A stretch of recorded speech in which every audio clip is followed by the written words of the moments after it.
Hi, today I'm going to be talking about an alternative book report, which I did with my 6th grade language arts. It took 7 class periods. It covers a variety of standards, but to sum it up, the students were taking evidence from our book, zoning in on one specific aspect of the book, and creating a book report. So instead of doing a summary and like you do in a traditional book report, they were taking it and creating their own project on The Lightning Thief by Rick Riordan, which we just finished reading in class.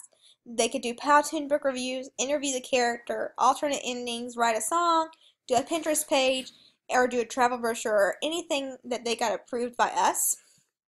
On our Class Edmodo page, we had a Dear Parents letter, alternative book report, pre-approved options that my co-teacher and I created, and a rubric for them. And what we were really trying to emphasize in this project was that they were connecting it and they were aware of how they were connecting it, and they told the class that in their presentation.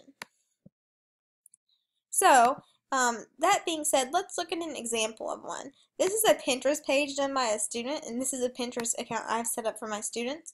And she did a board on Percy, so she did Camp Half-Blood. She has his sword, all this kind of stuff. Grover, he's half goat, so she has a goat. Hades, there's a hellhound guarding Hades at the gate. She's mentioned that and gave a little excerpt from the book during that part of her presentation. Zeus, god of the skies, and of course Poseidon, Percy's father, and god of horses and the sea. All these are things that that student learned about while reading The Lightning Thief, so that's how she tied it back into the book, and then she gave a little excerpt about how she learned that and where she learned that in the book.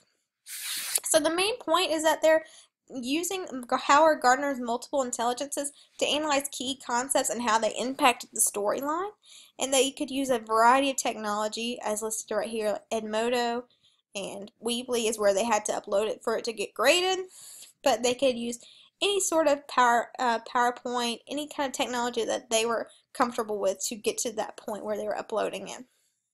Of course, to do this, you had to read The Lightning Thief, otherwise you would have no understanding. They did this assignment independently, but they edited collaboratively, so they had that team building aspect. Of course, my co-teacher, the media specialist, and I were with them at certain checkpoints. So they started off writing on paper, then they went to the computer, then we viewed all of it, and it was looked at several times before they got up there and presented to prevent embarrassment.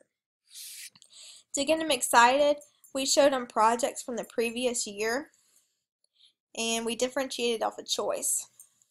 The students loved this activity because there were so many options for them, and they really got to shine because they got to choose what they could say. Okay, I know I'm really good at making iMovies. We'll go for it. So, but of course, before they could use the technology, my co-teacher and I made sure that we were proficient and able to troubleshooting that, and that came in handy because during that we were running around like mad women the entire week, because when you have so many kids working on so many different technologies, issues come up. Sometimes they don't save correctly and they lost their thing. That's why we do the paper things and interventions like that, so you don't have a student on the last day starting from scratch. In closing, I would make sure if I were a teacher implementing this again, or if I were advising another teacher or coaching her on how to do this, I would make sure that students are bringing their book to class, because as you saw in the rubric, it is essential that students are constantly referring back to the book, drawing passages and quotes from the book to justify why they are doing what they're doing. So that's what's going to make a project strong, and I want to emphasize that it's going to take time.